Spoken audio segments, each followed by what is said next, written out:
What's up, Logan? Looks like the same problem, just asking a different question. This time, we need to graph this guy. So that means we're looking for end behavior and we're looking for intercepts. Let's start off with what we did last time.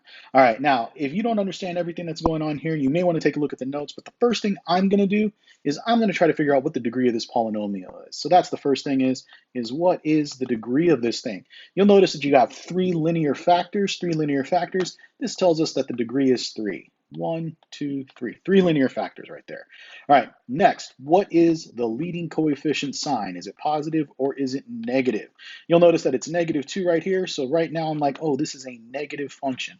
So for me, the piece of information that I have is that it is odd and negative. It is odd and negative. Now, what does that mean for me? Now, if you don't remember how this works, all right, if you don't remember how this works, take a look at that last video, okay? But odd and negative is going to look like this. It's going to have behavior that goes down here on the right side and up here on the left side. All right, so we're going to have end behavior that kind of looks like that. Now, here's the added twist, We now need to find our x-intercepts. So I'm going to look for my x-intercepts. So my first x-intercept is for my first factor. You know, you go just x plus 3 is equal to 0, which means you can say x is equal to -3, okay? There is another way you could do it. You could say, okay, so I got this guy right here, x plus 5. Oh, that means x is -5. You'd be like, oh, just switch it. X is -5. All right, so you're kind of like switching it when you're trying to do that synthetic division. All right, there is one alternate way to do this. There's another way. You can take x minus 9. Right, so you're like, oh yeah, x minus 9 is equal to 0, not equal to 0. The question is, what do I need to plug in right here? What do I need to plug in here so that it does become 0? Right? Not the x, but the whole thing. Oh, well, that would have to be a 9. And that's how you can find your intercept. So 3 different ways to find your x-intercepts.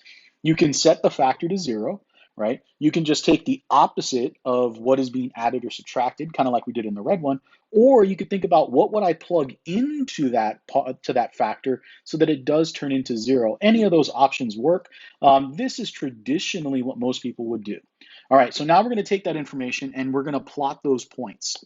So we're going to plot our x-intercepts. So my first x-intercept, my intercepts are -3, -5, and 9. I'm going to start with the one furthest on the left side, which is -5. So I'm going to put -5 right there. So that's where x is equal to -5. Okay, that's where x is equal to -5. The next one down the list is going to be -3. -3 is going to be somewhere approximately like right over there, right? You're not trying to make any like super fancy drawings or anything. It's just right over there, -3. And then finally, x is 9, probably somewhere like right over there. X is equal to 9. All right, you're going to take your points, your x-intercepts, you're going to take your end behavior, and you're just going to, make a nice little curve to the problem right here. Let's graph this in green. So starting with this arrow right here, I'm going to make a nice little curve. So I have to hit the -5. And then I have to come back up and hit that -3. And then I have to come back down and hit the 9. Now, and then finish it off with the arrow. Now, I don't know how high up these little humps are over here, right?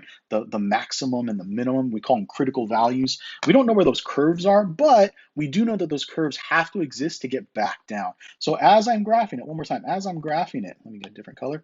As I'm graphing, I'm like, all right, so I'm gonna go through it, and then I have to go to -3, so I'm gonna have to come back up. So I decided to come back up then. Now, if I wanted to come back down this way, I could totally do that. It's up to you because we don't know exactly where it's at, but we do know what the curve is going to look like. And that's what we're trying to do right now, is we're trying to just create the curve using end behavior and our intercepts. This is what f of x will graph like. Please take a look at the assignment. If you have questions, hit me up in email, and I will get back to you as soon as possible.